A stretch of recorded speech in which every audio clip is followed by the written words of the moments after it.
What's up YouTube, I'm Vaughn and this is the Gear channel where we discuss collectibles, hobbies, competitive games from tabletop to video games, and today we are reviewing the Endless Waltz Master Grade Wing Gundam Zero Custom Verkai. Now right off the bat you can see right away that this Gunpla definitely has a lot more aesthetic, looks a lot nicer than the original Master Grade that we had so long ago. But is it better? Well, let me tell you that the actual build of it was very frustrating because there was a lot of pieces that didn't fit quite in. I had to modify a lot of it. But the worst part out of this kit was the water slide decal. This was the worst water slide decal I have ever used ever. And I have some Gundams that I still didn't even open or even had them for like 10 years and open and had better water slide decal than this specific Gundam. But I can't really complain too much since it did only cost me $100, and checking the market price, you could find it easily for $100. So it wasn't a total like disappointment, but at least aesthetically, this Gunpla looks amazing. There is no complaint about it. It is superb, and I definitely recommend anyone to get it, especially if you love the Wing Gundam Custom as well. Now, friendly reminder to definitely like and subscribe, and especially subscribe if you guys want to enter in our giveaway for the Master Grade Zaku Verkai. So one lucky winner will receive this Gunpla. Now with that being said, let's get started on the review. And here he is in all his glory. Now, I have to tell you, he looks amazing. The aesthetics of it definitely is worth getting. The only downside is that this is only a Gunpla that is meant for display purposes. Now, just by even setting everything up, a lot of the decal already fell. And like I said, it was not really a really good quality water slide decal that was in, well, my kit, but definitely just displaying it is amazing. And now we're going to show you some of the transformation.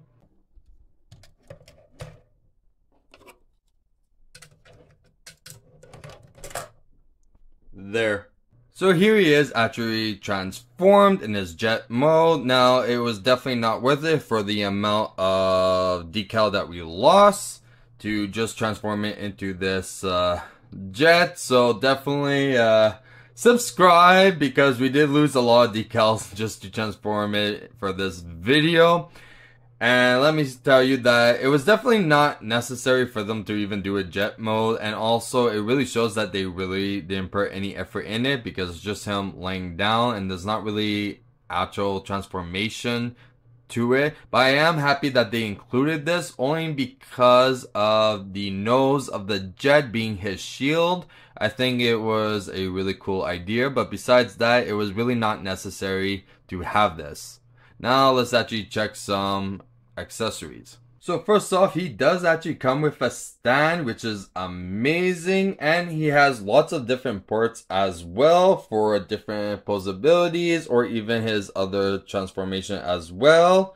And there's actually a lot that you could do for display purposes, so that's nice to be included. He comes with two beam sabers, which also the handles can be stored on the wings. So let me just pop this out, and we have wing over here, a little peg at the bottom, so we can actually just slide this in just like this. There we go, and it actually moves, so you can actually put it back or stick it out as you like. So pretty neat. So we get two rifles, which we all know definitely can combine together, but it's definitely a big improvement from the original Master Grade. So definitely nice, and there's also a few gimmicks as well and transformation that you could do for storage. So one thing that's very important is actually this peg. You can now peg it to his forearm, so it doesn't weigh down on the hand, and especially makes it a lot easier if you're going to do the double buster rifle. So to do the storage part is quite simple. So we're going to actually switch this thing, flip it around, so it's kind of tight over here, as you can see. We're losing more stickers, guys, every time. Please subscribe to help with the decal. So lift this over here.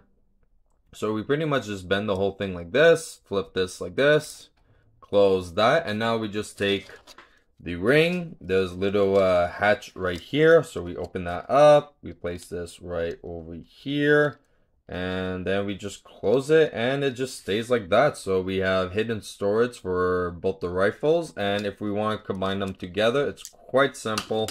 All what we have to do is definitely undo this first. Other side. Yeah, one thing about these is that there's definitely a lot of loose pieces, I find. So we're going to go take this, close it like this.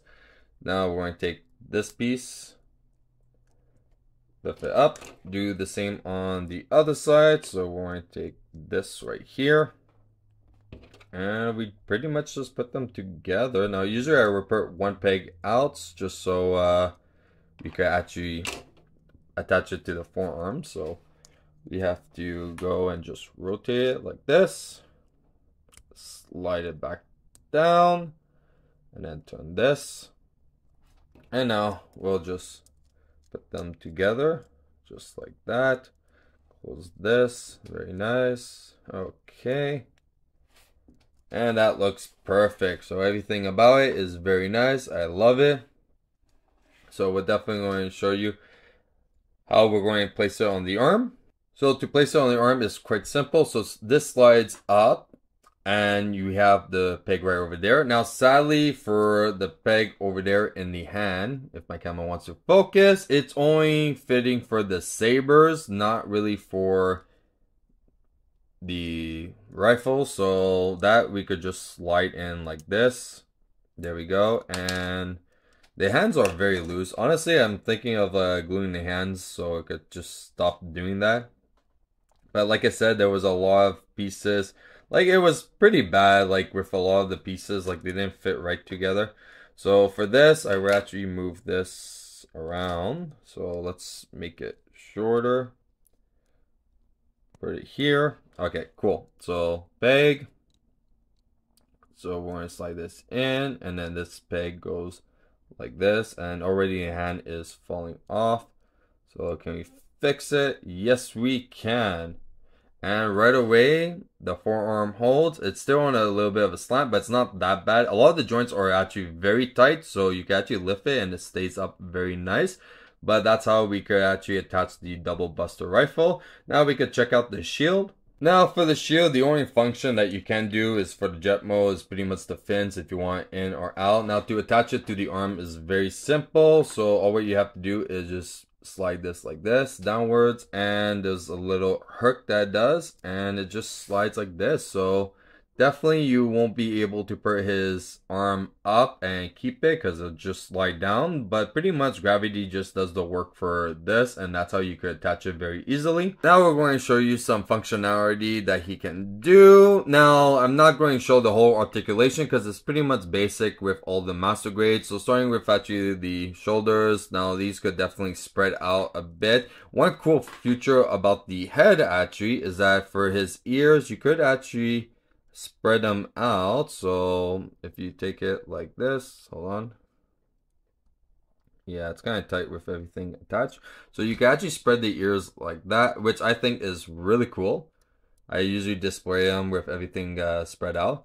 If we actually make some room for his machine guns, there you go. Very nice. So that, I think they did a way better job on the machine guns than the old ones because it was a lot harder to actually open. Chest could definitely spread out, as you can see. Okay. Arms, besides the function that I showed you, that's pretty much it. All the skirt could move. There is actually a few cool gimmicks for the legs. So if we actually move the wings out of the way, you can actually see that there's definitely a lot of cool functions that you could do with it. Spread it out. In the back on the shins, these actually spread out very easily, and you can actually lift the like a thruster or a vent out, and there you go, even as well. So there's a few poses that you could do with everything like spread out on the legs, which I think is really cool. Now, most importantly is definitely the rings. So one thing that we could definitely do over here is we could spread them out. Now there's actually, this has a ball joint. Now all the rest does have a ball joint as well. but this just looks amazing, and especially with these ones as well. So these could actually lift up pretty high as a bend, and then you can actually just spread it out. And I love these so much. They're separated, they just look amazing. They did an amazing job on his wings, and I just love it. And that's pretty much it for all the cool little functions that he can do. Now let's check some size comparison. So starting first with the high grade Wing Gundam. Now this was actually my first Gundam I have ever built, and definitely has seen better days because it is very old and everything's broken. But I just had to show the difference of how a lot of the Gundams looked back then to compare to now. And honestly, we came a long way with Gunpla, and the improvements, the aesthetics of it, even the builds are a lot better nowadays. So with that being said, let's get into some real size comparison. Now, as you can see, there is clearly a big age difference compared to the original Master Grade to the newer Verkai. Now, let me tell you, size, it's not a big difference, light, but there is things that I prefer more of the older Master Grade than the newer one. Like the wings, like if you notice, the wings are a lot longer because of the actual body of the mobile suit is shorter. So I wish that they made his wings as big or a bit bigger so it could actually touch the ground a lot easier. I think it looks nicer. Aesthetically, when it comes to detail, you could clearly see there's a big difference in detail, and also the plastic, like even just feeling like the difference, it feels a lot more hollow. It's the plastic feels a lot more fragile as well, but it's still a really good figure for its time. Just that aesthetically, the Verkai definitely surpassed it by a lot. Now let's check other size comparisons. And here he is next to the EW Master Grade Epion Gundam, which honestly, I think size by size, they're pretty even, and I think they look amazing together. Much more better than the original Master Grade Wing Gundam Zero Custom, because it is a little bit smaller, but these two side by side, I think looks perfect. And finally, here he is with the EW Master Grade Death Scythe Hell. Now, let me tell you, I love displaying them together. Like, they suit each other perfectly. Only downside, yes, he is a tiny bit smaller, and hopefully they're going to make a Verkai version of him, so I will actually get it. But still, they still look amazing together displayed, and it's really hard to actually see the size difference unless if you have them side by side standing like this. But besides that, it looks amazing. And that's it for our review. Now, if you guys enjoyed today's video, you know what to do. Like and subscribe, and especially subscribe if you want to enter in our giveaways. And if you guys want a sneak peek of future products we're planning to review here on the channel, you can follow me on my Instagram, VaughnGear. I'm Vaughn, and this was the Gear Channel.